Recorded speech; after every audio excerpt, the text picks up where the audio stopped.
So we're doing this around 2000 in the evening, uh, 9th of October 2017. So this morning was around 3 in the morning British summertime, you know 2017.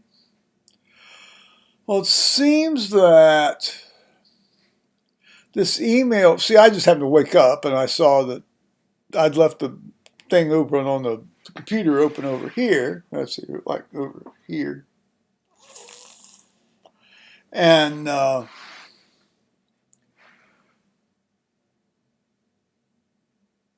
okay. And it's like it's an email from Europe Car, my Europe Car rental people, and they said, "Here's an invoice." I thought, well, they had said they're going to email me my statement, when I took the car out, and I haven't gotten it yet. So I thought, well, okay, maybe that's what it is. No, it was an invoice generated at Newcastle Airport yesterday around just a hair before 2 in the afternoon, British summertime. So on the 8th of October, about 2 in the afternoon, British summertime, Newcastle Airport, Europe Car Rental generated this invoice. And it had all of the numbers and my names and credit card details exactly the same as on when I picked up the car in Edinburgh on the 19th of September.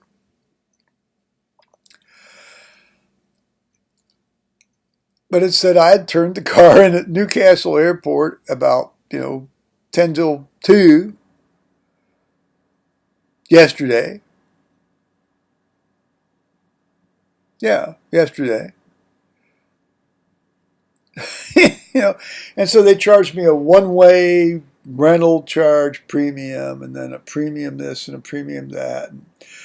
And they said it was only 200 miles. Yet they said it was a 22-day rental and only 200 miles. And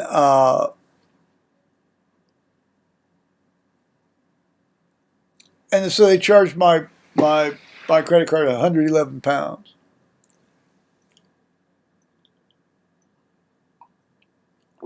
Well, I was very puzzled by this because at 1:45, 1:50 in the afternoon yesterday, the car was sitting right down in front of the hotel on the street, parked on Main Street properly. Wing mirrors turned in, no double yellow line, not even up on the sidewalk.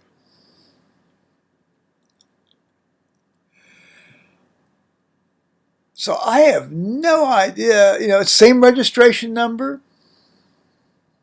same description of the car.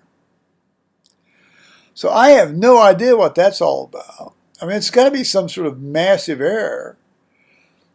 Maybe it's all registration number driven and somebody just typed in a wrong registration number and like my thing popped up and wham, I don't know. If that's the case, they need to get their damn computer system, I'll be interested to have a little conversation with these guys tomorrow when I turn this car in around, 2:30 in the afternoon on the 10th of October, which is exactly when it says on my rental contract when I'm going to turn it in.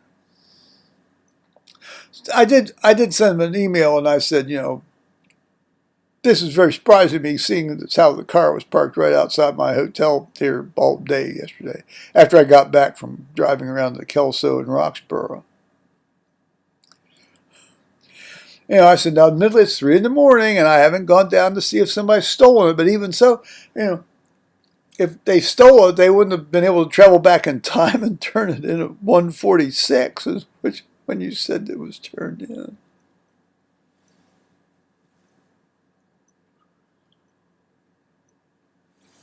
Now, speaking of strange ass things in the head at night, this got me wondering if this was actually true and happening to me because On this case, though, I had documentary evidence. I had email evidence. I had documentary evidence. So I wasn't imagining it. But some nights I wake up from sleep, and just like when I was at home here, maybe a couple, 3 weeks, well, 3 or 4 weeks ago, as I talked about that, it is so real. I I don't I don't even realize I'm awake. That's probably not good, and I'm not on anything that's likely to make me do that either. So that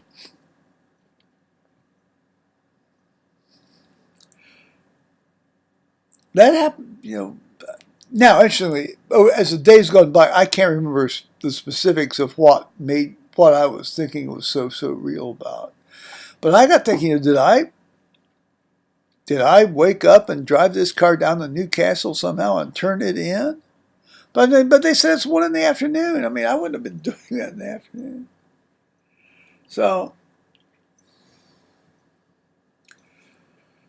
there's going to be some stuff I'm going to have to go round and around with credit card companies and things about it, by email and international mail when I get home.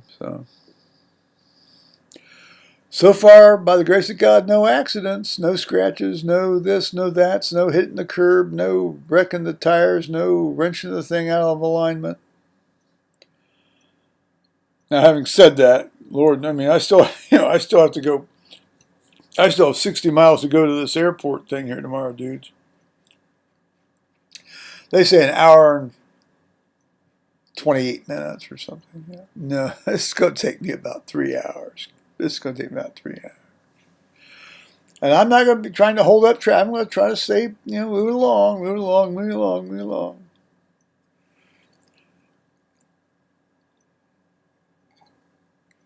I think next time I come over here, I'm going to just take the train down to Durham and stay in Durham for, 10 days, 2 weeks.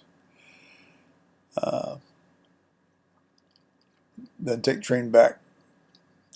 That way I can fly into any airport for that matter, so it doesn't matter.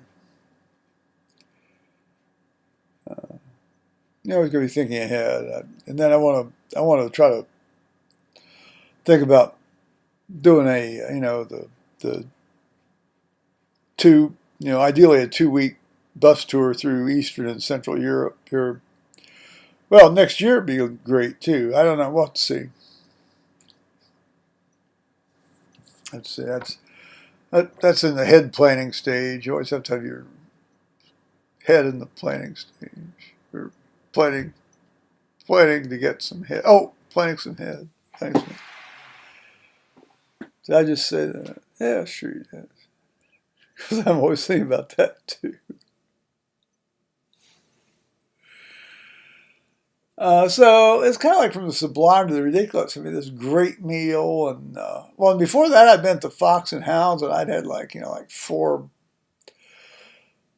these great beers called game beer or game not Game Boy. Well, it's game something. Right? In other words, it's like a 4% beer is good. Not Game Boy. Doesn't matter. I almost ran over a pheasant yesterday on the way home. I didn't mean to. I mean, this thing ran across the road, and I thought it's not going to stop, and it just kept running. I thought I can't hit my, I couldn't hit my brakes. I just couldn't because sort of the geography of the situation was I couldn't really stop suddenly. Plus, it sort of came out like, and so when I got far along, I could see it running back. So I didn't hit it. Fortunately, I mean, who wants to hit a pheasant? Who wants to run over a pheasant? Probably would have gladly shot it if I were shooting, and eating it, but didn't want to hit with my car. They are really nice eating.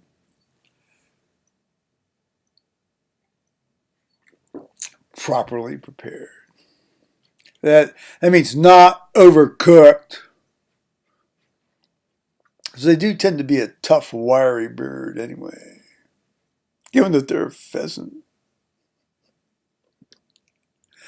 and trying to avoid people trying to kill them.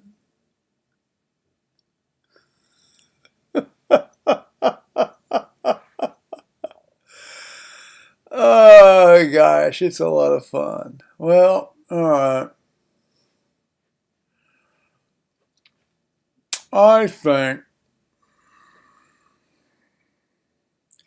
well, I don't even want to talk about the more bizarre aspects of this dream last night.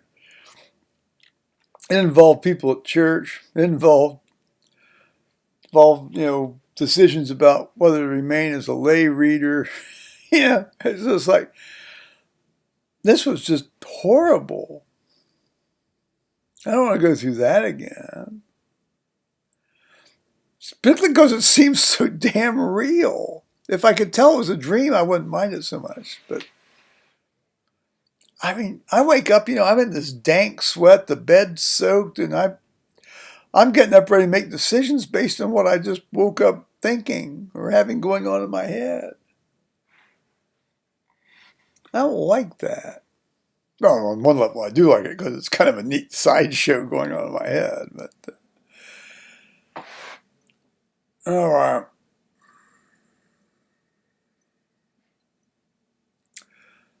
I'll say thank you to y'all who watch me and who have subscribed to me. I say even more of a thank you to those of you who watch me and leave comments on me, rather than just watching me anonymously. Nobody's going to come out and bite you. They're not.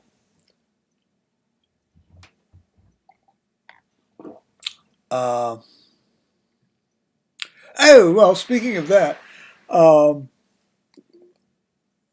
went down to the, again, hotel bar downstairs. The public bar, not the lounge bar. I like to go to the public bar where the real people go in. And this one woman was in there watching one of the afternoon soaps, and just, do you want to, I can't, I don't want to imitate her voice. Says, you want to, turn it over to sports or something? I said, no, carry on and watch this stuff. Well, of course, it was, some soap that dealt with some woman that needed social services and for people to come in and tell her how to live and all that shit. So I got kind of hooting and pointing, and then I realized that, I wasn't alone. And so then I explained to the woman that I was a retired doc and had gotten a snoot full of all this, people coming around telling other people how to live all the time. And so then we just chatted away merrily for about the next 2.5 hours, which was good. So fun. All right, I'm going to let this serve as a standalone monument to my time here in Denholm, and as the launching pad to, hopefully by the grace of God, get home safely starting tomorrow, and even more so on Wednesday. So I'll say bye-bye, YouTubers. Hopefully not bye-bye. Just pausing in the action for a bit, baby.